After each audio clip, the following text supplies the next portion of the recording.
À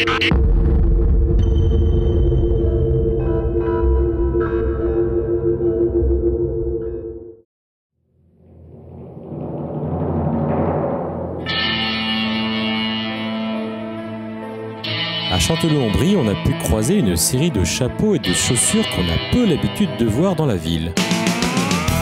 Le comité des fêtes de Chanteloup-en-Brie a organisé pour la première fois le bal Country Rétro. Laissons la parole à Philippe Arnaud, président du comité des fêtes de Chanteloup-en-Brie. Alors le bal Country Rétro, c'est une idée qui est venue. La country est arrivée en France en 92, importée avec Disney. Et puis là dans la salle, on s'est dit tiens, on est en 2014.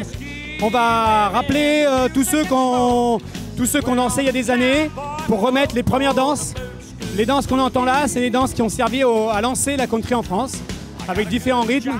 Et puis en fait, on navigue dans le passé là. On a commencé en 1992 et petit à petit, on remonte de plus en plus récemment. Là, on est sur les années 94 et puis on ira jusqu'à 2014 si le temps nous le permet.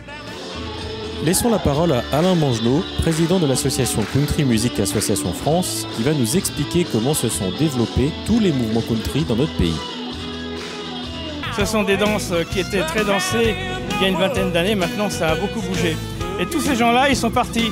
Maintenant, comme ça fait 20 ans, une grande partie d'entre eux, ce sont des professeurs, ce sont des enseignants, ce sont des gens qui font des choses comme ça. Ce sont des gens de fédération aussi, comme moi, puisque je suis le fondateur de la fédération francophone de danse country qui s'appelle FFCLD. Et donc tous ces gens-là sont venus ici pour se retrouver. Ça fait très longtemps qu'ils ne se sont pas vus. Et là, donc, vous le voyez derrière moi, ils dansent tout ce qui se faisait à l'époque.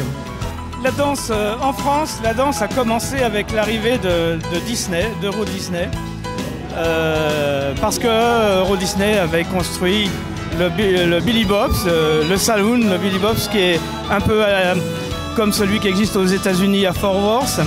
Et une personne, un Anglais, qui était arrivé en France il n'y a pas longtemps, qui était un adepte des danses country américaines, a commencé à créer un petit groupe de gens qui ont dansé au Billy Bob's. Et tout a démarré comme ça, c'était en 1991-92. Aujourd'hui, les personnes qui sont là ont fait partie de tous ces fondateurs et se retrouvent pour danser ensemble, alors que pour certains, ils ne se sont pas vus depuis 15 ans facilement, voire plus. Comment fonctionne la danse country? C'est une question qu'on peut se poser parce que si vous regardez les danseurs, vous verrez qu'à chaque musique, il y a une danse différente. Et c'est ça la danse country.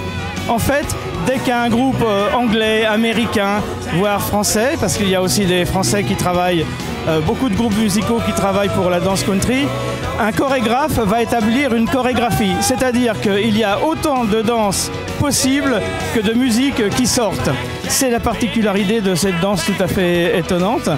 Chaque fois qu'il y a une nouvelle musique, il y a une nouvelle danse. Ça peut venir de tous les pays, aussi bien des États-Unis que d'Angleterre, que de France.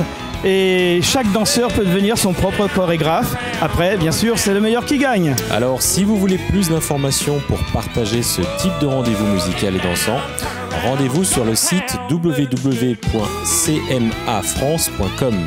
CMA comme Country Music Association. À très bientôt.